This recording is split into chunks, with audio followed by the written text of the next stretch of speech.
24/7 हर खबर पर नजर, सच का खुलासा। तो बने रहिए हमारे चैनल डीडी न्यूज पर।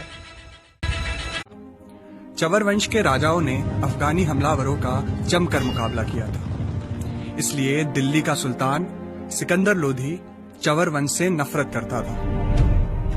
उन दिनों चवर वंश के राजगुरु संत रविदास बहुत प्रसिद्ध थे। उनसे प्रभावित होकर मेवाड़ के राजा महाराणा सांगा ने उन्हें अपना गुरु बनाकर मेवाड़ के राजगुरु की उपाधि दे दी थी। संत रविदास की बढ़ती प्रसिद्धि को देखकर सिकंदर लोधी ने सदना कसाई को संत रविदास के पास भेजा और कहा कि कैसे भी रविदास को मुस्लिम बनाओ। सदना कसाई ने जाकर रविदास से बहस की, पर उस बहस में वो हार गया और उनका शिष्य बन गया। इस घटना के बाद सिकंदर लोधी और अधिक चिढ़ गया। उसने संत रविदास और उनके अनेक अनुयायियों को बंदी बना लिया। जेल में संत रविदास का भोजन तक बंद कर दिया गया और उन पर अनेक अत्याचार किए गए। उनसे कहा गया कि या तो तुम इस्लाम स्वीकार करो या फिर तुम्हें मरे हुए जानवरों का चमड़ा निकालने का काम करना होगा। बहुत अधिक अत्याचार सहने के बाद संत रविदास और उनके अनुयायियों ने चमड़ा निकालने का काम स्वीकार कर लिया, पर इस्लाम कबूल नहीं किया। इस घटना का उल्लेख रविदास रामायण में मिलता है।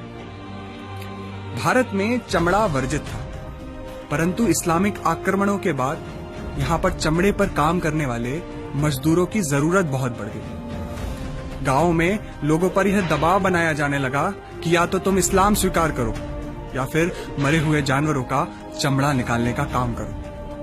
इंग्लैंड के विद्वान प्रोफेसर शेरिंग ने अपनी किताब हिंदू ट्राइब्स एंड कास्ट में यह लिखा है, भारत में नीची जाति का कहलाने वाले ये लोग कोई और नहीं, वे वीर हैं जिन्होंने इस्लाम कबूल नहीं किया। कर्नल टॉड ने तो अपनी किताब में यहाँ तक कहा है कि भारत में चमार, भंगी जैसे शब्द ही इस्लामिक आक्रमणों के बाद आए।